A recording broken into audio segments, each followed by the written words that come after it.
సుమారుగా 86 వెహికల్స్ని మేము సీజ్ చేయటం జరిగింది. అంతేకాకుండా 46 పెద్ద కేసుల్ని 50 లీటర్లు దాటినటువంటి పెద్ద కేసుల్ని మేము డిటెక్ట్ చేస్తూ 86 మందిని మేము పట్టుకోవటం జరిగింది. అంతేకాకుండా మా రాజశ్రీ మా అడ్మిన్ గారి ఎప్పటికప్పుడు ఇచ్చినటువంటి సూచనల మేరకు నేను ఇస్తున్నటువంటి నిరంతర పర్యవేక్షణలో ఈ ఒక 3 ఈ జిల్లా బహిష్కరణ ఎక్స్టర్న్మెంట్ అని చెప్పి అంటారు, వాటిని కూడా మేము కలెక్టర్ గారికి ప్రతిపాదనలు పంపడం జరుగుతుంది. అంతేకాకుండా పీడీ యాక్ట్ కూడా ఒక 2 మీద ప్రపోజ్ చేయడం జరిగింది, అండర్ ప్రాసెస్లో ఉంది. ఇదంతా కూడా నిరంతరం మాకు రవిప్రకాష్ గారని మా కమిషనర్ గారు ఉన్నారు, వాళ్ళు ఎప్పుడు కూడా ఎప్పటికప్పుడు మేము వారి ఆదేశాల ప్రకారం సూచనల ప్రకారం మేము చేయటం జరుగుతుందండి. Thank you very much. Check పోస్టులు అన్నిట్లో మేము ఇంటిగ్రేటెడ్ చెక్ పోస్ట్ అంటే పోలీసు, సెబ్, జిఎస్టీ, పోతే కమర్షియల్ ట్యాక్స్ మరియు ఆర్టీఓ వాళ్ళు వీళ్ళందరూ కూడా కలిసి ఇప్పుడు ఎన్నికల దృష్ట్యా మేము ఒక మా సెబ్ చెక్ పోస్ట్నే ఇంటిగ్రేటెడ్ చెక్ పోస్ట్గా ఈ 7 కూడా మార్చడం జరిగింది. దాంట్లో భాగంగా నిన్నటి దినంన యథావిధిలో అక్కడ ఒక చెక్ పోస్ట్లో ఉన్నటువంటి ఎస్ఐ గారు మా పృథ్వీరాజ్ మరియు ఇంకొక ఎస్ఐ మారుతి ప్రసాద్ మరియు పోలీస్ తరఫున ఎస్ఐ గారు అయినటువంటి పీరయ్య గారు వీళ్ళందరూ కూడా వాళ్ళ సిబ్బందితో నిరంతరం షిఫ్ట్ల ప్రకారంగా వాళ్ళు కార్యక్రమాన్ని జరుపుతున్నప్పుడు సహజంగా 5 o'clock నుంచి మాకు ఎక్కువ అనుమానాస్పదమైనటువంటి వస్తాయి కాబట్టి ఇక అందరూ కూడా ఒకేసారి మేము రంగంలోకి దిగటం జరుగుతుంది. అప్పటి నుంచి ఎర్లీ మార్నింగ్ దాకా సుమారుగా ఒక 17 మంది దాంట్లో పాల్గొనడం జరుగుతుంది. ప్రతిదీ కూడా క్షుణ్ణంగా పరిశీలించడం జరుగుతుంది. ఆ క్రమంలో 6:30కి ఒక గూడ్స్ వ్యాను రావటం జరిగింది. వచ్చినప్పుడు దీంట్లో ఏముంది అని అడిగితే వరిపొట్టు ఉండటం జరిగిందండి అని చెప్పటం జరిగింది.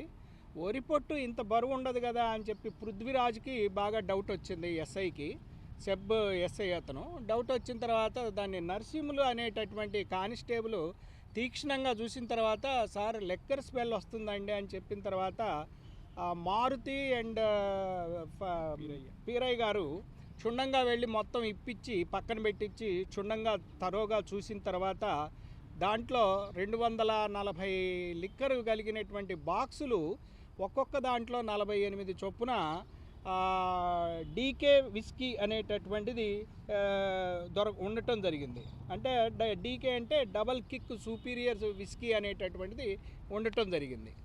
దాంట్లో భాగంగా అసలు ఇది ఎక్కడికి వెళ్తుంది ఏంది అనేది మొదట మాకు అర్థం కాలేదు.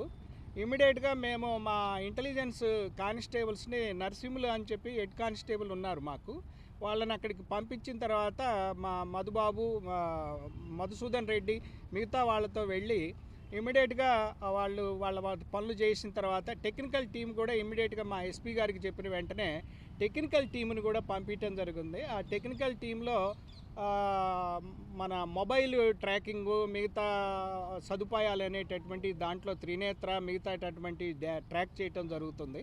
మా ఎస్పీ గారు ఇమ్మీడియట్గా స్పందించి పంపించినందువల్ల దీని వెనక ఎవరెవరు ఉన్నారు, సీసీ కెమెరాలు ఇమ్మీడియట్గా స్పాట్లో 1/2 అవర్లో ఇదంతా చేయటం జరిగింది.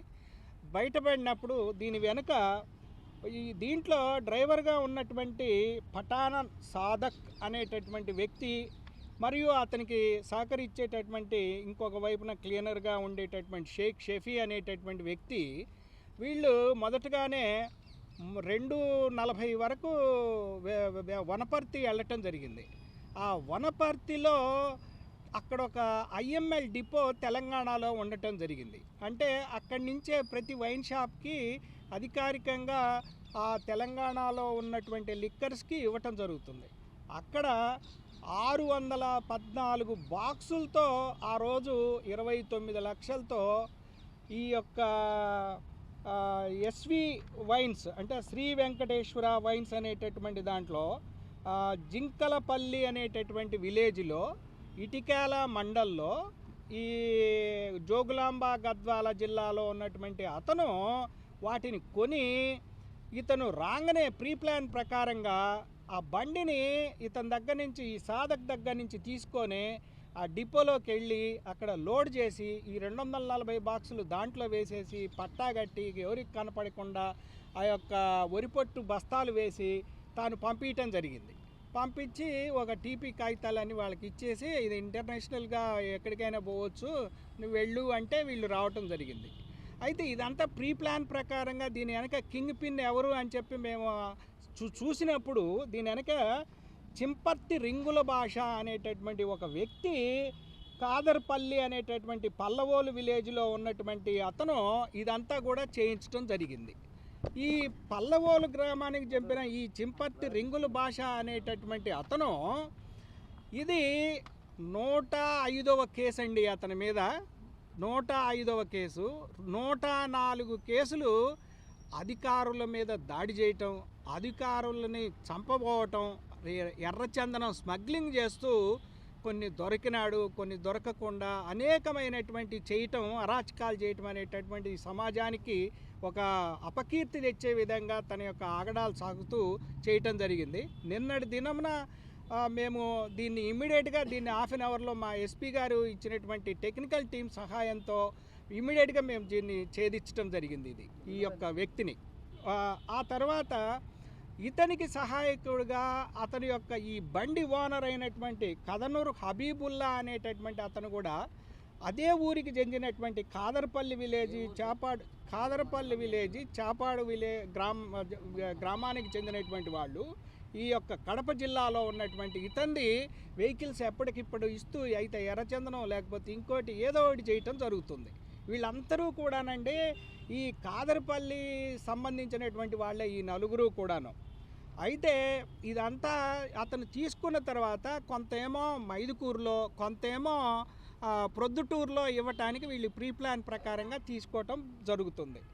దీనిలో పరిశీలించినప్పుడు ఈ 240 బాక్సుల్లో మొత్తం 11,520 బాటిల్స్లో మొత్తం 2,073 లీటర్ల లిక్కరుని కలిగి ఉండటం జరిగిందండి. ఇది సుమారుగా ఇది వచ్చేసి వెహికల్ ఏమో 4 లక్షలు చేస్తుంది, 14,51,000 రూపాయలేమో ఈ యొక్క లిక్కర్ వాల్యూ చేస్తుందండి. టోటల్గా 18,51,000 రూపాయల వాల్యూని మేము పట్టుకోవడం జరిగింది.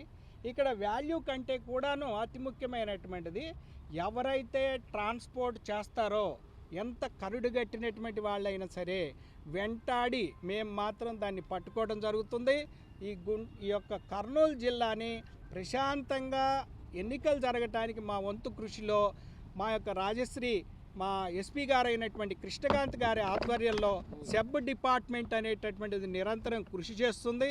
దీంట్లో ఇటు చెక్ పోస్ట్లో ఉండేటటువంటి వాళ్ళు మరియు స్టేషన్స్లో ఉండేటటువంటి 7 మంది SHOలు వీళ్ళందరూ కూడా నిరంతరం శ్రమ చేయటం జరుగుతుందండి.